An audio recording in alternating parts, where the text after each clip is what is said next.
From the Alvin and Rosalie Sarachek studio, PBS Kansas presents Kansas Week. $10 million plus in fraud, hurting Kansas' most vulnerable children. Plus, Kansans said no at the ballot box. Where do pro-life candidates go from here? But first, it's the bet Kansans have been waiting years to place. Now the clock is counting down, but when will that big day get here? And what will it look like for sports fans? That's what we're talking about right now on Kansas Week.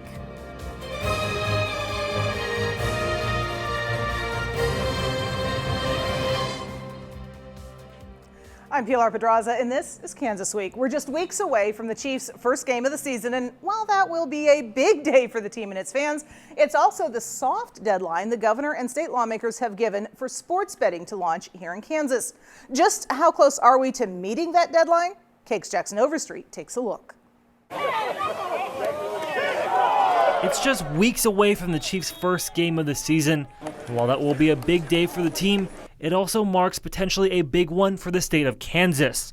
Week 1 of the NFL season was the soft deadline given by the governor for sports betting to be launched in the Sunflower State. I've been kind of paying attention to it. I've seen over the last couple months where it's being talked about a little bit more. While no official timeline has been finalized for when Kansans can start betting, according to the Kansas Lottery, big sports books like DraftKings and FanDuel are already preparing for that day. Social media ads have been popping up offering $100 bonuses to Kansans who pre-register with a sports book. It's going to seem a little bit like the Wild Wild West for a while. Larry Straub is an associate professor with the Newman University School of Business.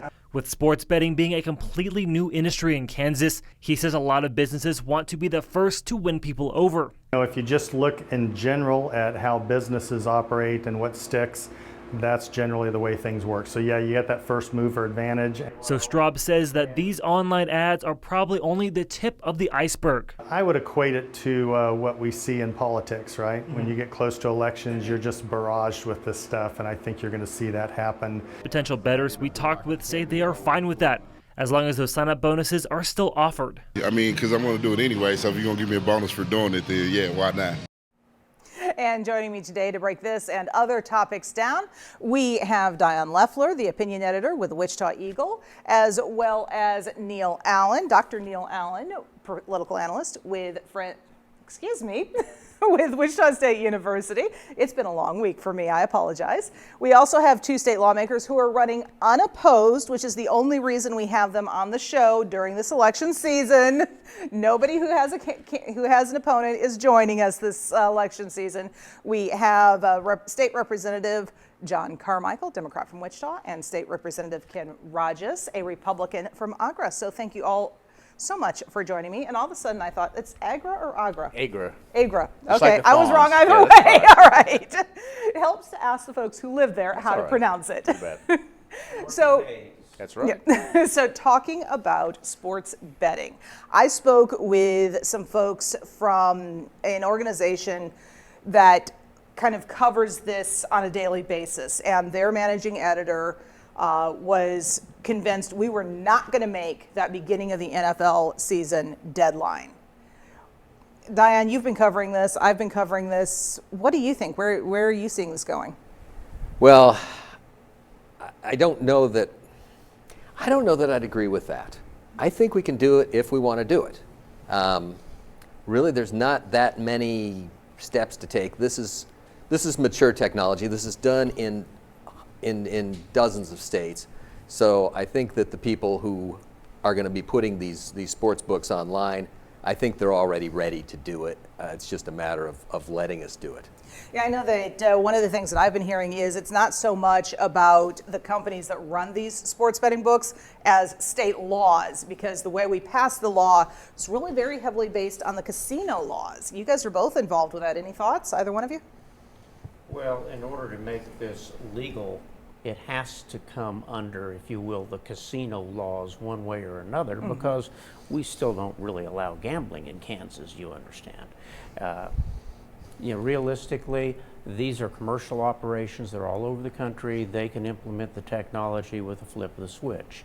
As to whether or not there will be a delay in Kansas, whether we will see rules come in front of the Rules and Regulations Board, emergency rules, that could happen. But one thing's for sure, we don't want to get it wrong because there's no taking it back once the bets are placed. I think it's, it was speculation. We'll get it done. Will it be done the first week? I don't know.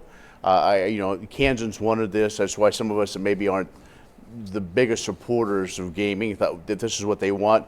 We'll try it. I agree that the technology is already ready to go. It's simply a matter of when we're going to do it. We're going to do it the right way. And so if that's 1 or 2 weeks delayed, it's not a problem. A year from now or 2 years from now, we'll forget about the start of it. But we need to make sure the lottery and everybody that's running this is geared up and ready to go.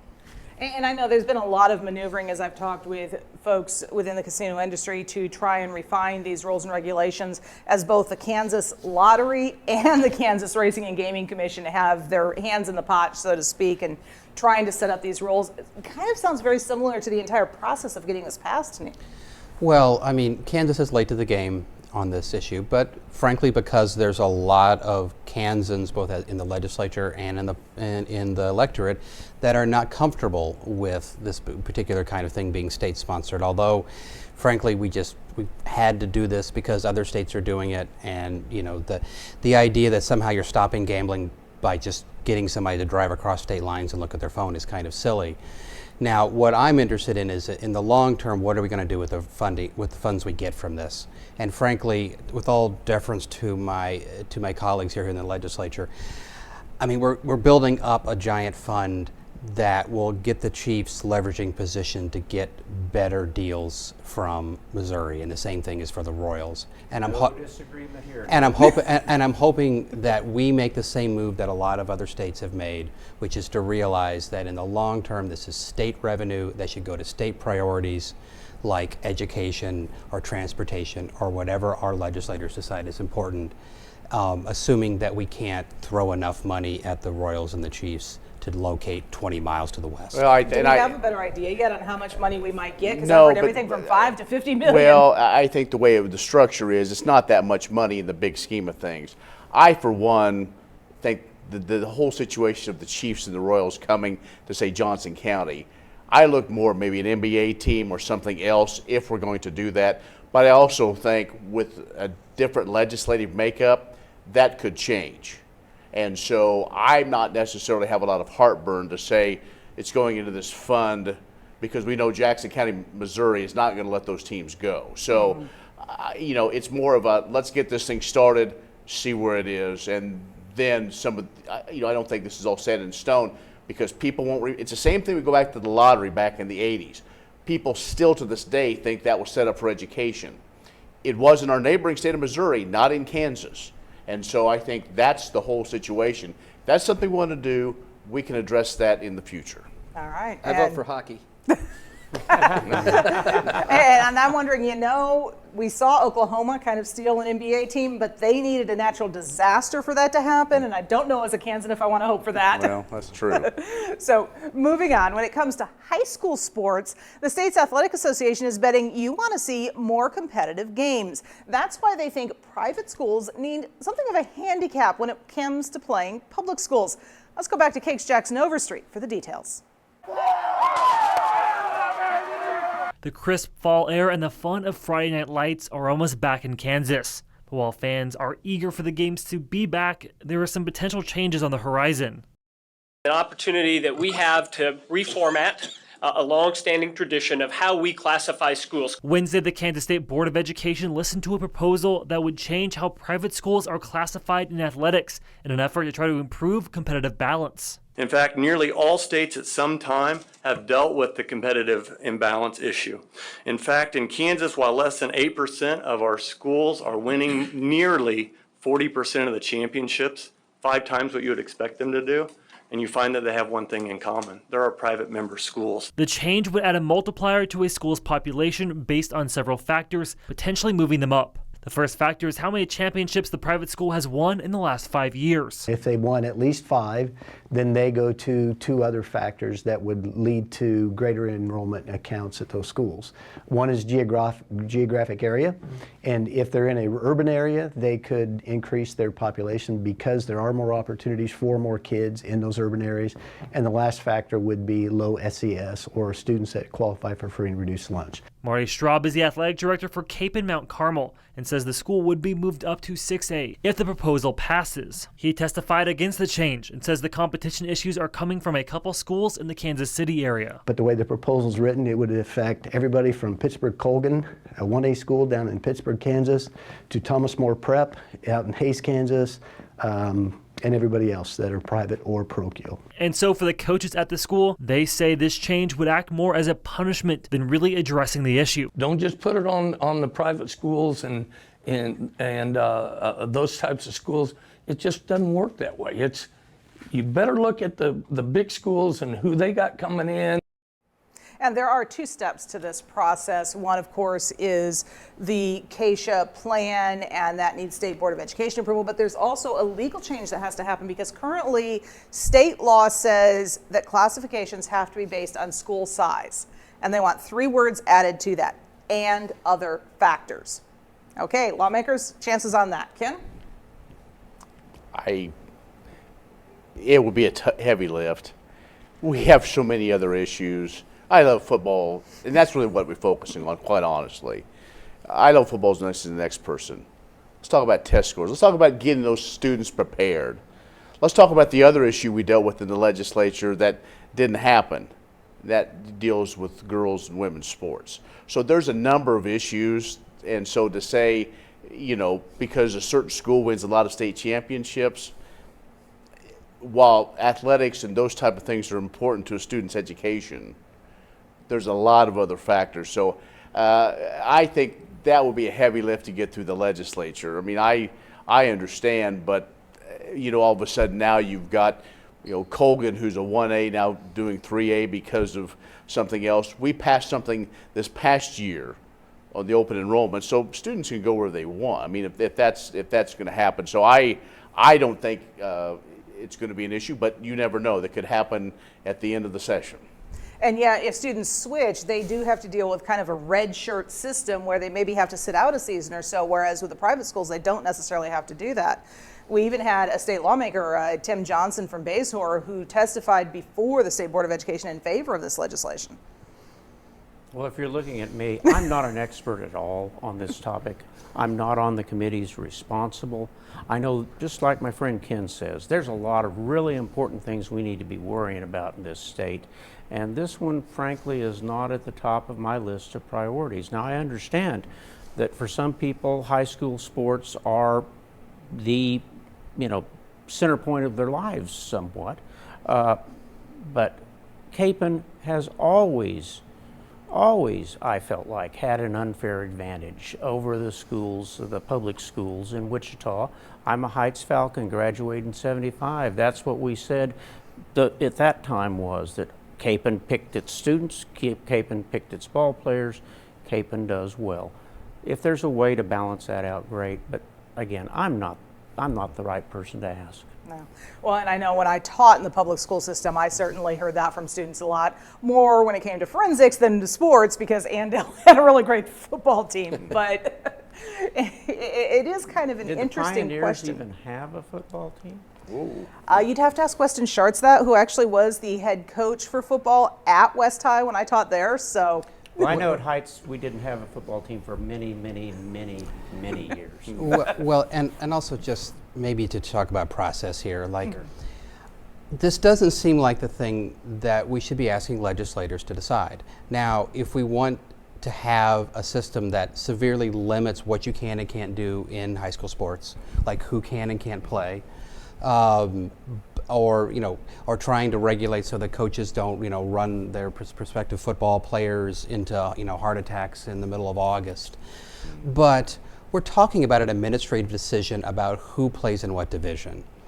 And that doesn't strike me as the kind of thing that we should ask legislators to decide. And frankly, you're right. If this passes, there's a good chance it'll pass in about an hour in the middle or end of April. And this is the kind of thing that administrative agencies are set up to do, and maybe we should have the legislature decide to give up this authority. But legislators tend not to do that, though. But if Pilar is correct, there would have to be enabling legislation passed by the legislature. So that, but just like everything else, it lands on our doorstep. Right. Well, it doesn't need enabling legislation. It just needs repeal of what's out there. Based on what I heard, Pilar said it needs to add 3 additional words or other Well, that's what factors. Keisha's asking for. I mean, I Okay. suppose that the I don't know. I'm not an expert. restrictions on classification could just be repealed entirely and say Keisha decides classification rules. That could be done as well. Well, population of the schools is a silly way to do this anyway. You know, I mean, it doesn't really track with, you know, how good a school is going to be at a particular sport. And particularly when you have schools that can and do recruit. It's, you know, I mean, really, it would make more sense to have a system where, you know, the leagues are set by who plays well, as opposed to, you know, who's bigger. You also have small rural schools that don't have enough population base to field a full high school football team. That's why we have 6-man football, I think it is, or whatever. That's the whole concept, is to give the kids an opportunity to compete in an environment where they have a chance to succeed. Frankly, the idea of having high schools that have like 12 students in them is kind of silly anyway. Well, now that's Well, a that's good, a whole nother that is a for a good different discussion. show. I You're don't going to invite me disagree. back to have that discussion Yeah. because most of the schools I represent are, you know, 250 students and below. Yep. And I'll put the test scores up against the City League any day. Yep. And so we can talk about that, and that is more than a half-hour show. And it's just, I agree a little bit, but you have to have some sort of standard. I mean, we don't have a church league athletics. Maybe we should. Well, maybe we should, but again, it goes back to how are we preparing students to become productive citizens? Extracurricular activities, athletics, forensics, debate, and that book education along with athletics all makes a well-rounded student. And we always miss that. We focus, and I'm in the stands on Friday nights, absolutely. But also, how's that student performing during the week too is also just as important. Yeah. All right. Well, very important topic, and I'm sure it'll come up again during the session. Moving on, abortion was expected to play a big role in the general election this year, but Kansas voters put a hard stop to that, voting down a proposed constitutional amendment. So where do pro-life candidates like Republican gubernatorial nominee Derek Schmidt go from here? Rebecca Chung with the KSN Capitol Bureau asked him. Politicians in Kansas have stayed silent since last week's vote. We asked the Republican candidate for governor, who says discussions on the issue will continue. For the first time after a landslide victory for Kansas abortion rights advocates, Republican candidate for governor Derek Schmidt is sharing where he stands. I'm a pro-life Kansan, and Kansans had to show the direction forward. They did show that. I think that discussion is going to continue. Some Republican leaders have doubled down on their stance after 60% of Kansas voters rejected the constitutional amendment on the ballot. But Schmidt has not spoken publicly on the vote until now. Our Kansas Capitol Bureau also spoke with Schmidt before the vote, where he said he was voting yes. He also said a top priority would be bringing back laws like a dismemberment abortion ban that was struck down in 2019. If the amendment passed, it would have given state lawmakers the power to pass new regulations on abortion. People, including myself, still have strongly held views on the issue. At the same time, the people have spoken, and they have, along with the courts, showed some of the boundaries for that discussion, and I think the discussion is going to continue. Now, we also reached out to the state's Democratic governor, Laura Kelly. She did celebrate the results of the vote in a statement online. Still, she's declined our request for interview. For now, reporting at the Capitol, I'm Rebecca Chung. Can't say that there's much in the way of a surprise in that report, very much along the lines of what you and I talked about on election night, Neil. That's right. And also, though, abortion is not going to be removed from our politics. There are going to be a large minority of Kansans that want to ban abortion, or at least restrict it a lot more than we're doing now. A large minority of Kansans that are happy with what happened in the last result. But also, abortion politics are going to continue, and in a lot of ways, it's now the state Supreme Court is in the place that the U.S. Supreme Court and federal courts were, last year and before. And I'm sure that our legislators will go to Topeka, and they'll probably pass regulations and see if the state Supreme Court strikes them down or not. Frankly, what I think could be helpful is for the Republicans in the legislature to show us what they want to pass, what they want to do that they can't do now that the state Supreme Court's blocking them, have the state Supreme Court likely strike it down, and then see if we want to try this again in 2 or 4 years. Because frankly, I think the amendment vote was a large majority for no, but partly because a lot of Kansans were not confident about what that language was going to do. And also, we should not see this as a sign that Kansas is a pro-choice state, because we are fundamentally the same place we were a month ago. Yeah, Diane, while it was a definite no, it was not exactly a tight race. It wasn't a runaway race either.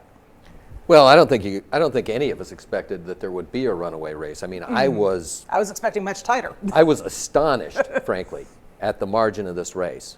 And I've heard it blamed on everything from, from me to, Oh yeah, I've got those calls too. to the two of you are not to blame for any particular win or loss. But you're not that powerful. But the thing is, it's like, the Kansas Speaks survey found that 50% of the people in this state don't want government to have any role in this at all, for whatever reason. Either they're just, think government's too big, or they think that, that abortion should be legal. But, that's something that everybody's always ignored here, because you have a very vocal pro-life presence, but they are not the majority of this state. And we saw that on election night. People came out and they voted, despite all the machinations and craziness, and they voted for what they wanted to vote for. Wow. So put it on a general election ballot. I think you're going to see the same thing, but I think those people would stick around to vote for a bunch of Democrats, and that's probably not what the Republicans want. So who knows? The other confounding factor here is that we have 6 of the 7 justices of the Supreme Court, state Supreme Court, up for retention in November. There were attempts made by Kansans for Life and associated groups to not retain Justice Breyer, in particular, the Fire Breyer campaign. Will we see them bring out the troops to say, let's reject Supreme Court justices come November? Would that be a wise political move? I'm not sure that it would, but there's a lot of things KFL has done that I didn't think was a wise political move. How many times have they tried that before, though? I mean, we've seen that play run, and it's never successful. Well, but we might be different now, because I think that now we actually see what the decision is, and frankly, even with the result on the value of the both amendment, I still am skeptical that the majority of Kansans are as supportive of abortion rights as the state Supreme Court is. And even though I wish we didn't have a single vote on a judge ever, because judicial elections are a bad idea. But if we're going to have them, then it's reasonable to have a full debate about the retention elections this fall. Yeah. The red wave's coming in November. There will be a number of bills that will be in January. As I would agree, this is not going away. It's going to be very much a driver moving ahead. All right, and we're going to have to move ahead as well, running out of time. It may feel like the primary is over, but actually the counting's still going on even as we record this episode, as the state double checks results and decides which of the provisional ballots can be counted. Still hanging in the balance, the state treasurer's Republican primary. From deciding which provisional ballots are eligible to be counted to auditing the results of 1% of the precincts mandatorily, election offices across the state have remained in overdrive mode this last week and a half. Their job now wrapping up, with the state set to certify the election early next week. But one race remains undecided, the Republican primary for state treasurer. State Representative Stephen Johnson has extended his lead by a handful of votes, literally, at least 375 over State Senator Karen Tyson. But that's out of hundreds of thousands of votes cast. Such a tight race triggered the first use of a new state law requiring an audit of an additional 10% of precincts in that race. The big question as we record this show, will one of the two candidates ask for a recount? If they do, they'll likely have to pay for it, but they'll have to make the request before the final vote count is in. Okay, very quickly, the big question there is having to request a recount before you even know the results of the race. Maybe time for a change in state law there, guys? Ken? We just made the change. I don't think any of us thought it was going to happen this quickly. I'm sure we'll review it again. No. I don't really have an opinion on the matter, to be honest with you. Can I drop something in here Yes. real quick? Please. There are two ways to challenge an election. You can ask for a recount, or you can contest the election. You don't have to contest the election until 5 days after the certification. Right. So this may be this may Who knows? be something It may that- not be over. Now, Yeah. just before we started recording, they had about 48 minutes left before the deadline to request the recount. No request from either side had been made at that point, so we'll see what happens. Moving on, you may remember an investigation earlier this year into possible misconduct at St. Francis Ministries in Salina, a subcontractor under the Department of Children and Families that places children in foster and adoptive homes. Now, the FBI is involved to the tune of more than $10 million. The Kansas Reflector reports federal prosecutors followed tips from a whistleblower in seizing $700,000 in a civil case alleging a former information technology employee defrauded St. Francis Ministries of millions of dollars while the nonprofit was under contract to the state. Federal documents say William Weimark, owner of WMK Research, exaggerated the work his company did and expenses incurred between January of 2018 and July of 2021. FBI agents told the court there's reason to believe Weimark got $10.73 million from St. Francis Ministries with this scheme. The money the Fed seized came from 3 bank accounts Weimark and his wife control in New Jersey and South Dakota. They have an opportunity to challenge the seizure in U.S. District Court. During the period covered by the investigation, St. Francis Ministries provided adoption, foster care, family preservation, and behavioral health services under contract with the Kansas Department of Children and Families. DCF's $71.5 million contract with St. Francis Ministries expires in June 2023. And this came up because of a whistleblower. Otherwise, we wouldn't know, because under state law, once that money goes to the subcontractors and under DCF, there's no way to track how it's spent.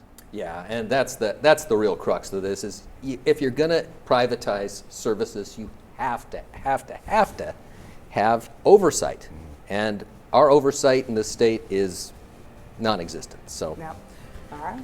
Well, and that is an issue that we've talked about many times, as well as many other things. Thank you all so much for joining me today. We are out of time, as so often happens. We hope that you have enjoyed this discussion. And for now, stay safe and have a great week.